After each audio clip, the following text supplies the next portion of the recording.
Hey everyone! In this quick video, I'll show you how to fix a frozen or unresponsive iPhone. This method won't erase your data, it just forces your phone to restart. It's the method Apple recommends. Let's start. Press volume up button, then immediately release it. Then press volume down button, then immediately release it. Then press and hold the side power button until you see the Apple logo. It might take around 10 to 15 seconds for the logo to appear. Just keep holding the side button until it does. Once you see the Apple logo, release the button. Your iPhone will restart normally. This usually fixes the freeze issue.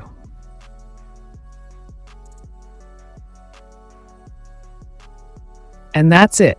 That's how you reset a frozen iPhone. If this helped you, please give the video a thumbs up, subscribe for more iPhone tips, and share it with someone who might need it.